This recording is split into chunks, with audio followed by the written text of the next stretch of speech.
probably heard of the cuckoo's sinister alternative to parental care, because the mother doesn't look after the chick in cuckoos. What the cuckoo does is that it will lay its egg inside the nest of another bird. Typically in the UK, cuckoos will lay their eggs in the nest of reed warblers, and their eggs actually do resemble that of the reed warbler. They're sort of grey with speckles. This isn't just where it ends. You see, the cuckoo has a much shorter incubation period. It's more fully developed by the time the whole egg is laid. So the cuckoo will hatch out after a few days, and the chick has a sort of dent in its back, which it will use as a sort of place to hoist up the reed warbler's eggs, or whatever the host may be, and it will push them out of the nest, allowing the eggs to plummet to the floor and the chicks won't hatch.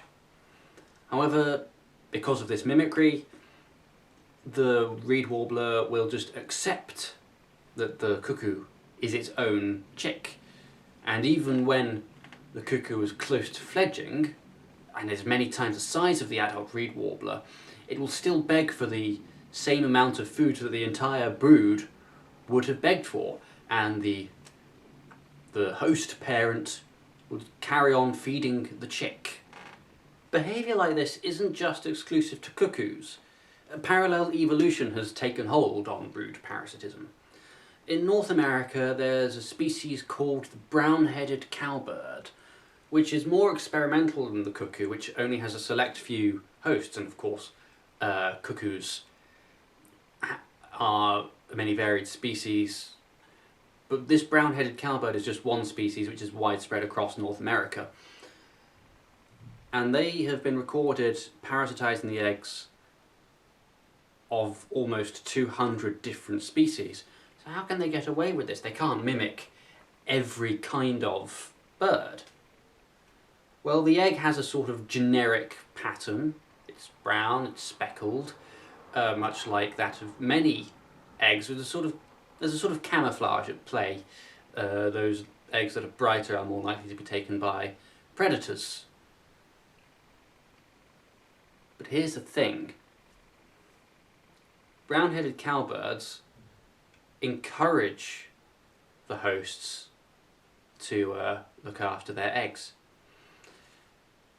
If the host rejects the egg, if it throws it out, then the mother cowbird will come along and destroy all the eggs and all of the chicks inside the nest of the host, so that the hosts learn to not get rid of the cowbird eggs.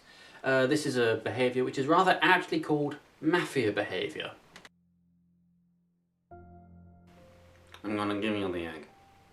Look at it. It's a beautiful, shiny egg. How can you resist it? It's a beautiful egg. You're gonna take the egg. You're gonna look after it. It's gonna grow up to be a beautiful boy. And you're gonna love it just as much as your other chicks. And if you don't, I will come to your nest and I will destroy every single one of your eggs. Capiche?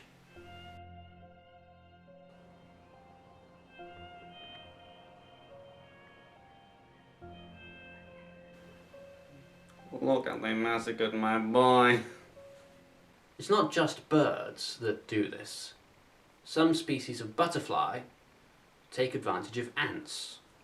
But a caterpillar is several times the size of an adult ant, so it's not visual mimicry. Instead, it's to do with pheromones.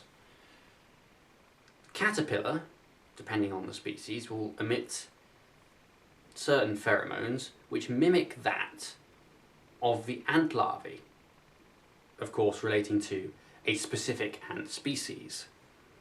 When an ant will come across this caterpillar, the pheromones will trick it into thinking that it's a lost ant larva, so it will take it back to the ant colony with all the other ant larvae, where the caterpillar will continue to gorge itself on ant larvae or whatever the ant feeds their larvae, depending on the species, until it will eventually form a chrysalis and pupate into a butterfly and fly out of the nest.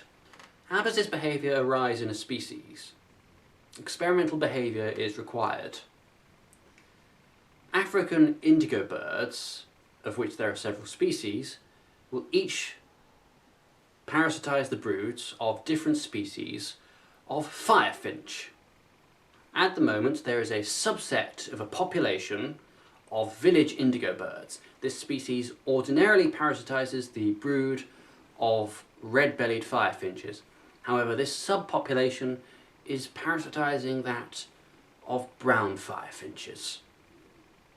And this use of a novel species is leading to a genetically distinct subpopulation of village indigo birds, which could lead to speciation in the future, but this is certainly evidence of evolution of brood parasitism. It would be interesting to see if more intelligent animals are less susceptible to brood parasitism.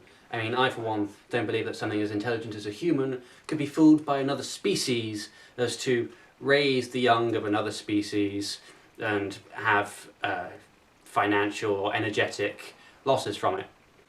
Isn't that right, Sparky, eh? Eh? Come up here. Oh yes. Oh yes. Say hello to everyone on the internet, eh? Aren't you lovely?